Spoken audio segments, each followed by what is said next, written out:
Welcome to my channel. चला आज आपण ब्लाऊजच्या स्लीव्जवरची एक डिझाईन बघणार आहोत। तर यामध्ये मी नेटचा कपड्याचा सुद्धा वापर करणार आहे। हे बघा, यामध्ये मी हा जो खालची बॉर्डर आहे ही जशास तशीच ठेवणार आहे आणि इथे पूर्ण नेट वापरणार आहे।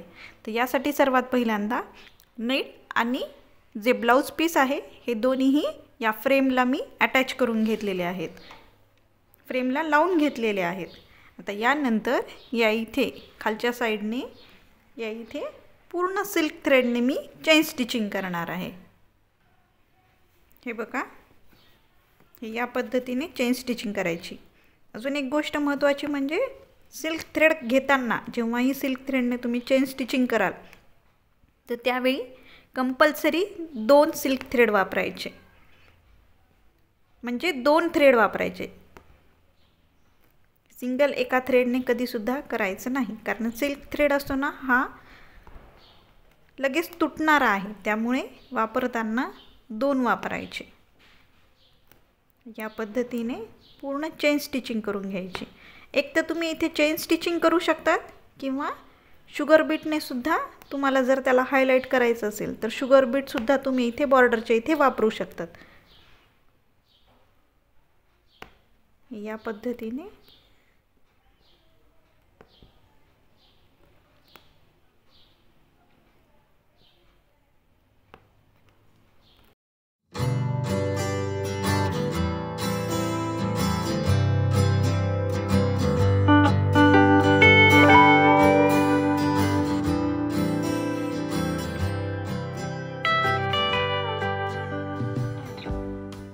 बघा, या इथे मी 2 वेळा चेन स्टिचिंग करून घेतलेली आहे। आता हा नेटचा कपडा याला, ही जी खालची बॉर्डर आहे याला अटॅच होतो। त्यानंतर आपण हा खालचा जो कपडा आहे हा या इथून पूर्णपणे कट करून घ्यायचा।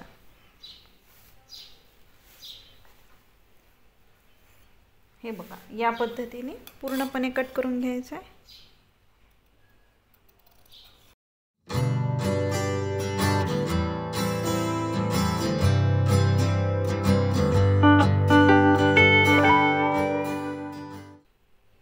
हे बघा, हा मी कपडा खालचा कट करून घेतलेला आहे आणि इथे जी नेट आहे ही आत्ता सध्या नाही कट करायची, यावरती पूर्ण वर्क करायचं आणि त्यानंतर मग हा इथली जी नेट आहे ही कट करायची। हे बघा, आता या पद्धतीने मी नेट अटॅच केलेला आहे आणि हे बघा, हे व्हाईट कलरची जी पेन्सिल असते त्याने थोडंसं इथे मार्क केलेलं आहे। हे बघा, हे तुम्हाला दिसण्यासाठी म्हणून दाखवते। आता बघा, या इथे जे सेंटर आहे या सेंटरच्या इथे मी आय शेपचा स्टोन लावून घेतलेला आहे। यानंतर साधी सिंपल जी मशीन थ्रेड असतो तो घेतलेला आहे आणि आता हे ट्यूब बीट्स या इथे झिगझॅग पद्धतीने आपण स्टिच करणार आहोत। यासाठी या इथून सुईला वरती काढलं,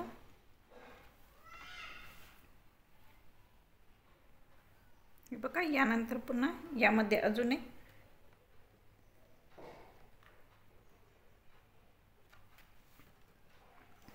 या इथून सुईला खाली घेतलं, त्यानंतर याच्या पुन्हा क्रॉसमध्ये या साइडने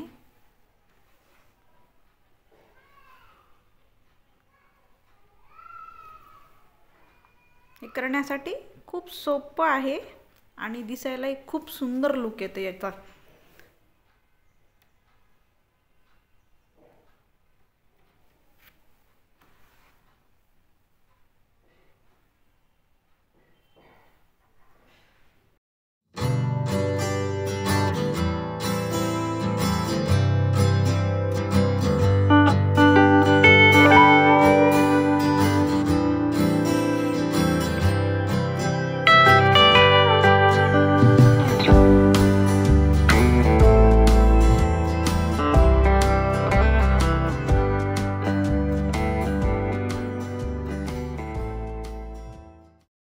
त्यानंतर मी हा पिंक कलरचा सिल्क थ्रेड घेतलेला आहे।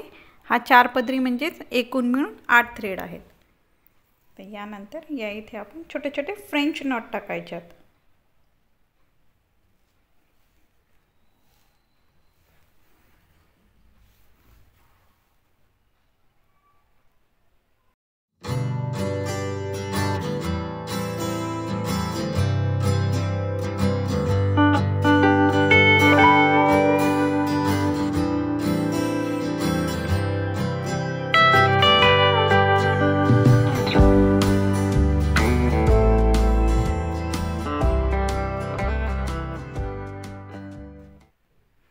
मी यानंतर हा मोरपंखी कलरचा सिल्क थ्रेड घेतलेला आहे। हा पण 4 पदरी म्हणजेच एकूण मिळून 8 थ्रेड आहेत।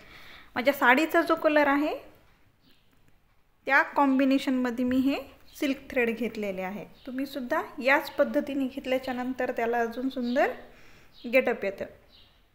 हे बघा, आता हे जी एक आड एक सोडून देऊन मी पहिल्यांदा केलेला होता, याच्या इथे सेम तसंच फ्रेंच नॉट टाकायच्यात।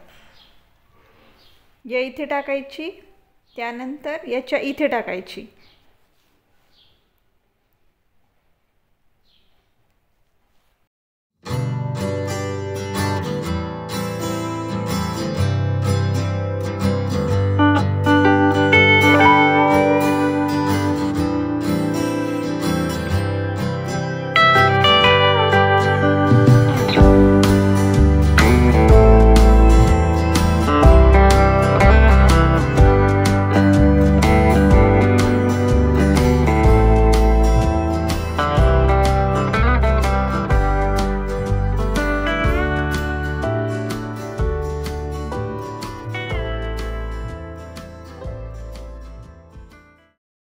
बघा, हे इतक्या सुंदर पद्धतीने तयार होतं। जर तुम्हाला यामध्ये काही अडचण आली तर तुम्ही मला कमेंट सेक्शनमध्ये विचारू शकतात आणि प्लीज माझ्या चॅनलला लाईक, शेअर आणि सबस्क्राईब करा। Thank you for watching.